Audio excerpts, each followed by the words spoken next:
Hi, fourth graders. Today we're reading from Text Collection, Volume 2.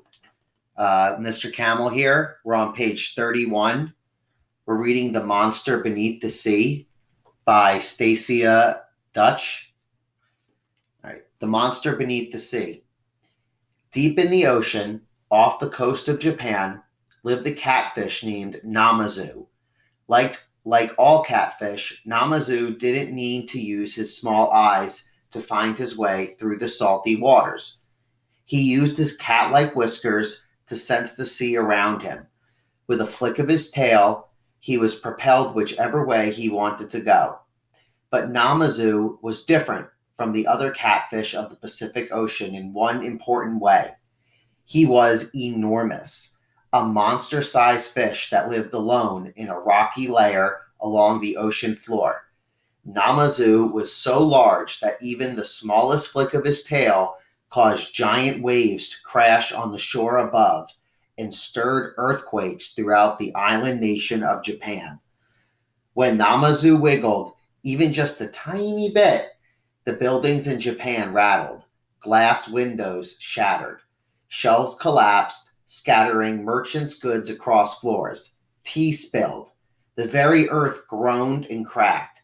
The people knew how to duck their heads and run for shelter. No one was safe when Namazu shook his massive tail. One day, a young artist was at his work table using a sharp chisel to create a woodcut. He'd spent months crafting a detailed representation of the capital city of Edo, where he lived.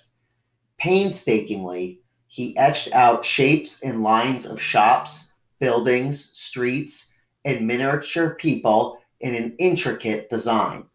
The woodcut was nearly finished, ready to be covered with ink and pressed against a sheet of parchment. Very carefully, he set his knife against the block for the final stroke. When far below the sea, Namazu decided it was time to stretch out and move around. The giant catfish inched along the deep, dark surface of the sea. Using his whiskers, he smelled and tasted the sea.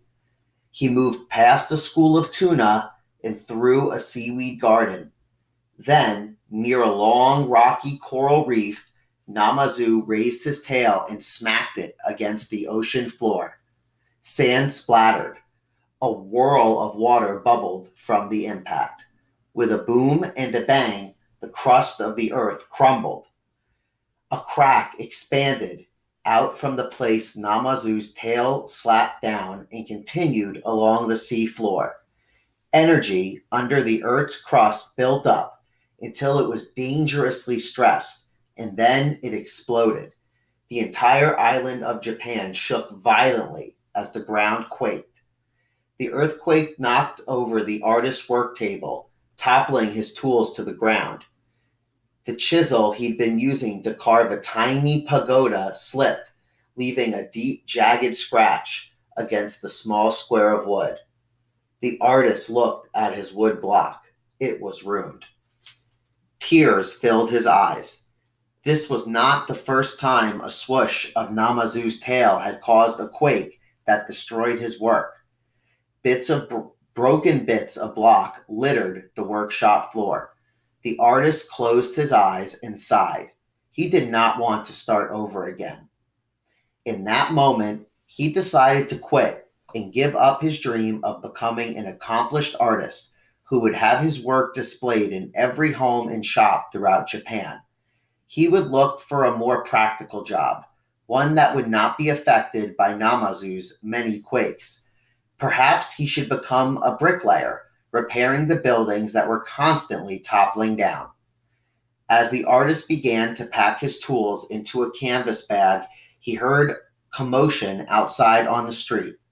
He left his studio to discover that people were gathering in the town's central square. "We must do something about Namazu," the baker said. His jacket was covered with spilled rice flour dust and splattered with frosting. "I agree." A woman came from the tea ceremony house, carrying pieces of an ornate broken kettle and shards of ruined teacups. Behind her, parents, children, bankers, chefs, and merchants gathered. The entire town was uniting for an important meeting. "This has gone on too long," the baker said, standing before the assembly. "We must call upon Kashima to help us." A hush settled over the crowd. No one made a sound. "Kashima is too busy to handle this matter," a woman said as she cradled a small baby in her arms. "He is the god of martial arts and must oversee the dojos." Dojos were the training centers for students learning karate, judo, and samurai. "He is the sword god and must visit his shrines," someone else added. The baker said, "Kashima is the only god who can protect us from Namazu." After a long moment, the artist stepped forward. He set down his bag of tools. "I will go. I will ask Kashima for help." The artist heard people talking about his bravery as he left the square, but he didn't feel very brave. He was only doing what he felt was necessary, and he was scared. The artist went to the dojo to find Kashima. The god was in the shrine, listening to prayers and accepting offerings. There was a long line that wrapped around the building. The artist stood in the back and waited his turn. As he moved closer to where the god sat, his knees began to shake. A bead of nervous sweat formed on the artist's forehead. He had never spoken to a god directly before and did not know what to expect. Would the god listen to his request and offer assistance, or would the god laugh and send him away in shame? A woman left the dojo crying. A man walked by smiling. A child came out of the shrine carrying a bag of gold coins. A young couple emerged, arms wrapped happily around each other. When the artist reached the front of the line, he was terrified to be in such a mighty presence. His words felt thick in his throat as he explained about Namazu and the earthquakes. Kashima immediately understood the importance of the artist's plea. He announced, "I will go and speak to Namazu." Grateful and filled with hope, the artist accompanied the god to the seashore and sat down on a decaying dock. He would wait there until Kashima returned. Kashima descended under the sea and found Namazu resting in his lair. "I have come on behalf of the people of Japan," Kashima told the fish. "The earthquakes are destroying their towns. Buildings are unsafe. People are getting hurt. It would be against my nature as a fish not to shake my tail," Namazu said.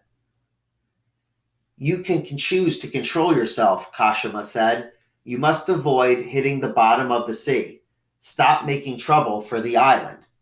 "No," Namazu laughed. "I won't. I like to smack my tail on the bottom of the sea. I like it when the earth shakes." "You are putting the island in danger." He raised a sword and demanded, "No more earthquakes." The fish replied with a laugh.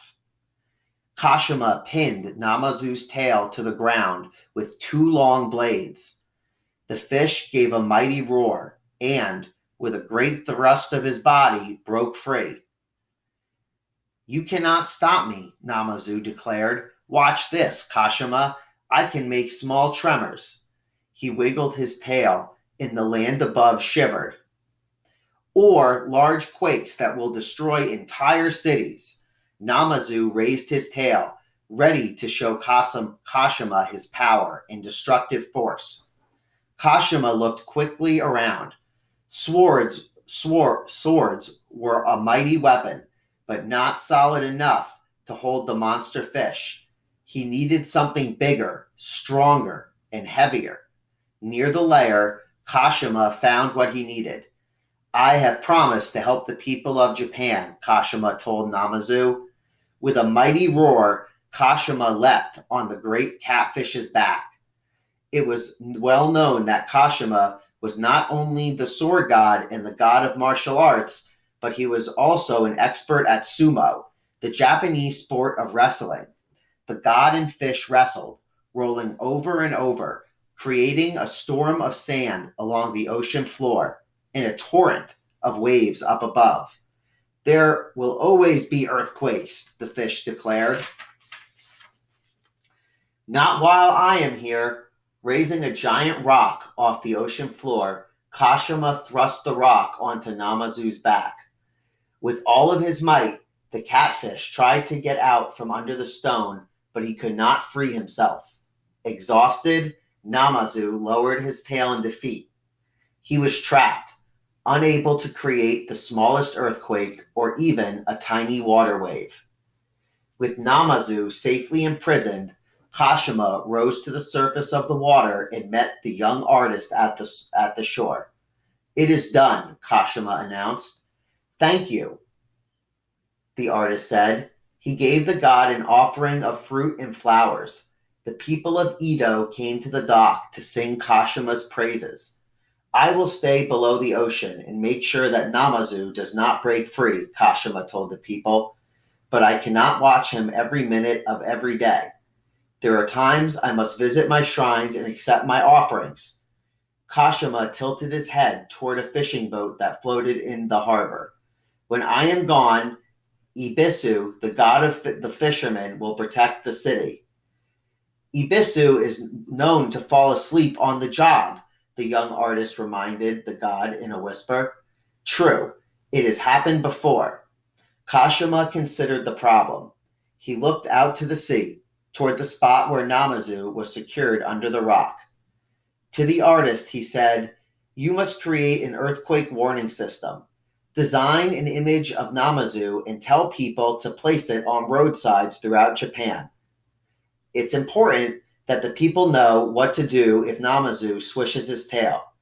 "I will begin the artwork right away," the young artist assured Kashima with a quick bow. Kashima bowed low to the men and women of Edo, then turned and disappeared into the sea. Thanks for reading.